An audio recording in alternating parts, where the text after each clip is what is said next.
আপনার ফেসবুক পেজটি যদি ওয়েট লিস্টে থেকে থাকে সেক্ষেত্রে মাত্র 7 দিনে আপনিও পেতে পারেন ফেসবুকের কন্টেন্ট মনিটাইজেশন সেটআপ। তবে এই 7 দিনের 7টি স্ট্র্যাটেজি আপনাকে ফলো করতে হবে। আপনারা লক্ষ্য করে দেখবেন অনেকের পেজ 1-2 বছর ওয়েট লিস্টে থাকার পরও এখনো কন্টেন্ট মনিটাইজেশন সেটআপ পাচ্ছে না। আবার অনেকের পেজ দেখবেন ওয়েট লিস্টে 1-2 মাস থাকার পরেই কন্টেন্ট মনিটাইজেশন সেটআপ পেয়ে যাচ্ছে। এখানে যে বিষয়টি হচ্ছে স্ট্র্যাটেজির বিষয়। তো আপনাকে আজকের এই ভিডিওতে এমন একটি স্ট্র্যাটেজি শেয়ার করে দেব যে 7 দিনে 7টি স্ট্র্যাটেজি ফলো আপ করার মাধ্যমে আপনার পেজটাতে কন্টেন্ট মনিটাইজেশন সেটআপ পাওয়ার পসিবিলিটি কিভাবে বাড়াবেন তার সম্পূর্ণ প্রসেস আজকের এই ভিডিওতে শেয়ার করব। তো আপনার পেজটা যদি অলরেডি ফেসবুকের ওয়েট লিস্টে থেকে থাকে সেক্ষেত্রে আপনি প্রথম দিন যে কাজটা করবেন সেটা হচ্ছে যে আপনি আপনার প্রোফাইলটাকে সেট আপ করবেন। তো ফেসবুকের প্রোফাইল সেট আপটা যদি আপনার কমপ্লিট না থাকে সেক্ষেত্রে কিন্তু আপনি কখনো কন্টেন্ট মনিটাইজেশন সেট আপ পাবেন না। তো প্রোফাইল সেট আপ করার ক্ষেত্রে আপনাকে যে বিষয়টা মাথায় রাখতে হবে সেটা হচ্ছে যে আপনার প্রোফাইল বা পেজের কভার ফটো, প্রোফাইল পিকচার, এছাড়াও আপনার পেজের ক্যাটাগরি, এছাড়াও আপনি যে বায়োতে যে ইনফরমেশনটা দিবেন এখানে আপনার নিচটাকে একদম স্পষ্ট এবং ক্লিয়ার রাখতে হবে। পাশাপাশি আপনার ডিটেলস সেকশনে আপনাকে প্রপার ইনফরমেশনও দিতে হবে, কারণ ফেসবুক টিম কিন্তু এখন আপনার পেজটাকে কন্টেন্ট মনিটাইজেশন সেট আপ দেওয়ার জন্য এই সকল বিষয়াদি খুব নিখুঁতভাবে পর্যালোচনা করে। এবং আপনার পেজটা যদি কমপ্লিট সেট আপ না থাকে সেক্ষেত্রে কিন্তু আপনাকে কন্টেন্ট মনিটাইজেশন দেয় না। তো এই বিষয়গুলোকে আপনি প্রথম দিনই চেক করবেন। এবং এছাড়াও আপনাকে আরো একটা বিষয় চেক করতে হবে, প্রফেশনাল ড্যাশবোর্ড থেকে উইকলি প্রোগ্রেস যে অপশনটি রয়েছে এখানে ক্লিক করে দিবেন। এখান থেকে প্রোফাইল রিকমেন্ডেশন যে অপশনটি রয়েছে এখানে ক্লিক করে দিবেন। এরপর এখান থেকে একটু নিচে স্ক্রল করে আপনি দেখবেন প্রোফাইল বা পেজ স্ট্যাটাসে একটি অপশন রয়েছে, এখান থেকে আপনার পেজে কোনো প্রকার ভায়োলেশনস বা ইস্যু রয়েছে কিনা। যদি এখানে ইস্যু থেকে থাকে সেক্ষেত্রে আপনার সেই ইস্যুটি শো হবে, আর যদি না থেকে থাকে সেক্ষেত্রে প্রোফাইল স্ট্যাটাস এখানে আপনাকে টিক মার্ক দেখাবে। তো এই সেটিংসগুলোকে আপনি প্রথম দিনই চেক আপ করে নেবেন। মনে রাখবেন আপনার প্রোফাইল বা পেজে কোনো প্রকার ফেক ইনফরমেশন বা কপি কন্টেন্ট যদি দিয়ে থাকেন সেক্ষেত্রে এই বিষয়গুলোকে আপনি একদম প্রপারভাবে চেক আউট করে একদম ক্লিন করে নেবেন, কারণ ফেক ইনফরমেশন এবং কপি কন্টেন্ট থাকলে আপনি আদৌ কন্টেন্ট মনিটাইজেশন সেটআপ পাবেন না। এরপরে দ্বিতীয় দিনের কাজ হবে আপনার নিচটাকে ক্লিয়ার রাখা, অর্থাৎ আপনি যে পেজে যে ক্যাটাগরিটি দিবেন সেই ক্যাটাগরি বেসড আপনাকে কিন্তু ফেসবুকে কন্টেন্ট পাবলিশ করতে হবে।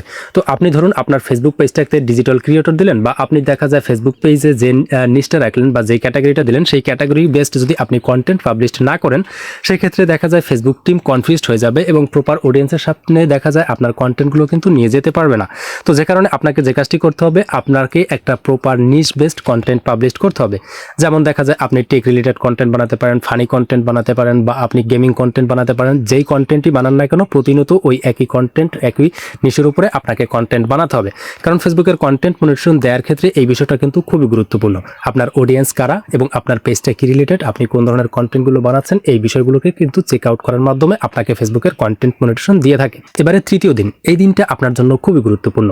আপনি প্রথম দিন যখন আপনার পেজটাকে কমপ্লিটলি সেট আপ করে নিলেন এবং আপনি আপনার পেজ স্ট্যাটাসটা চেক করলেন, পাশাপাশি দ্বিতীয় দিন এসে আপনি যখন একটা নিশ ঠিক করলেন, তৃতীয় দিন এসে আপনাকে ভাইরাল রিলস স্টাইলটাকে আপনাকে বুঝতে হবে।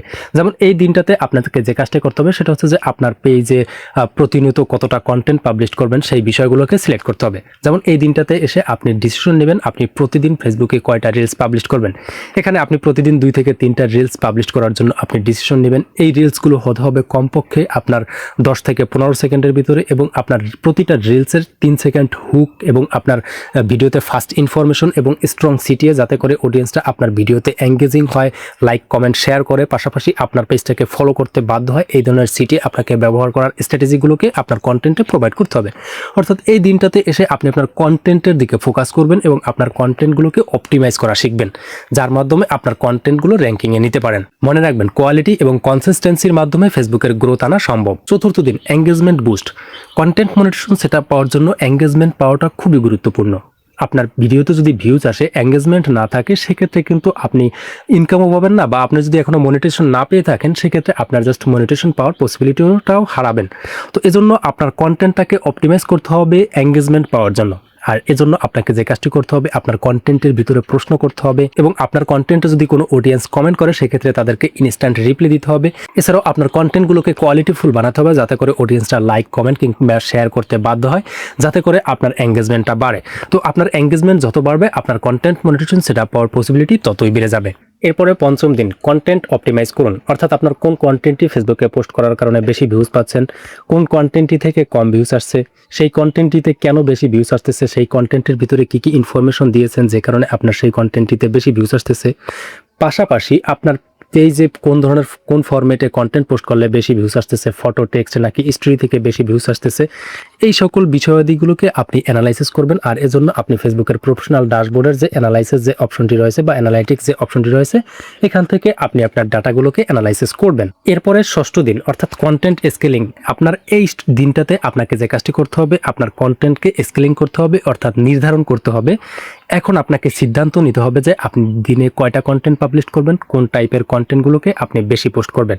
যেহেতু আপনি অলরেডি ষষ্ঠ দিনে চলে এসেছেন, এখন আপনাকে কিন্তু এই সিদ্ধান্তটা বুঝে শুনে নিতে হবে। অর্থাৎ আপনাকে এখন হিসাব করতে হবে আপনার আপনার পেজে ডেইলি 3 থেকে 5টা কন্টেন্ট প্রতিনিয়ত পোস্ট করার একটা মানসিকতা তৈরি করে ফেলতে হবে। এবং এই 3 থেকে 5টা কন্টেন্ট অবশ্যই হতে হবে কমপক্ষে 3টা বা 4টা রিলস ভিডিও, একটা লং কন্টেন্ট হতে পারে। সে আবার একটা লং কন্টেন্ট সপ্তাহে একটা পোস্ট করলে হবে। প্রত্যেকদিন যে একটা লং কন্টেন্ট পোস্ট করবেন বিষয়টা এমন না। সপ্তাহে একটা লং কন্টেন্ট বা মাসে 2টা 3টা লং কন্টেন্ট পোস্ট করলেন, ডেইলি 3 থেকে 4টা রিলস কন্টেন্ট পোস্ট করবেন। এবং এই রিলস কন্টেন্টটা আপনি কোন টাইমে পোস্ট করবেন সেই বিষয়টাকেও সিদ্ধান্ত নিতে হবে। কারণ আপনি যেহেতু অলরেডি ষষ্ঠ দিনে এসেছেন এবং এই 5 দিন আপনি কন্টেন্টকে অ্যানালাইসিস করেছেন, কোন টাইমে পোস্ট করলে বেশি ভিউজ পান এবং কোন টাইপের কন্টেন্ট থেকে আপনি বেশি ভিউজ পান, এই বিষয়গুলোকে আপনাকে সময় নির্ধারণ করে আপনাকে ফেসবুক পেজে আপলোড দিতে হবে। এবং আপনি স্কেলিং করে যখন আপনার কন্টেন্টগুলো পাবলিশ করবেন, তখন কিন্তু আপনার কন্টেন্টগুলো ফেসবুক পুশ করা শুরু করবে। এরপরে সপ্তম দিন এসে আপনার মনিটেশন চেক করতে হবে, অর্থাৎ আপনি মনিটেশন পেয়েছেন কিনা বা আপনি মনিটেশন পাওয়ার জন্য এলিজিবল কিনা। এজন্য আপনি আপনার পেজ স্ট্যাটাস বা মনিটেশন অপশনে দেখবেন যে আপনার পেজে কন্টেন্ট মনিটেশন সেটআপ আসছে কিনা। বাট আপনি 7 দিন কাজ করে 7 দিনের মাথায় যে কন্টেন্ট মনিটেশন সেটআপ পেয়ে যাবেন, বিষয়টা এমন না। এই 7 দিনে আপনি যেই কাজগুলো করলেন, এই কাজগুলো আপনি প্রতিনিয়ত বা কন্টিনিউ করতে হবে। কনসিস্টেন্সি বজায় রাখার মাধ্যমে কিন্তু আপনার কন্টেন্ট মনিটেশন সেটআপ পাওয়ার পসিবিলিটি বেড়ে যাবে। আর এই কাজগুলো যদি আপনি না করেন, সেই ক্ষেত্রে কিন্তু আপনার পেজে কন্টেন্ট মনিটেশন আসার পসিবিলিটি কমে যাবে। আর এই কাজগুলো যদি আপনি কন্টিনিউয়াসলি করেন, সেক্ষেত্রে আপনার কন্টেন্ট মনিটেশন সেটআপ আসার পসিবিলিটি বেড়ে যাবে। তো ভিডিওটি আপনাদের কাছে কেমন লাগলো এবং কোন স্ট্র্যাটেজিটা আপনার কাছে সবচেয়ে বেশি ভালো লেগেছে সেটা নিচে কমেন্টে জানিয়ে ভুলবেন না। এছাড়াও পরবর্তীতে এরকম আরো ইম্পর্টেন্ট ভিডিও পাওয়ার জন্য আমাদের ফেসবুক পেজে ফলো দিয়ে ইউটিউব চ্যানেলে সাবস্ক্রাইব করে রাখবেন।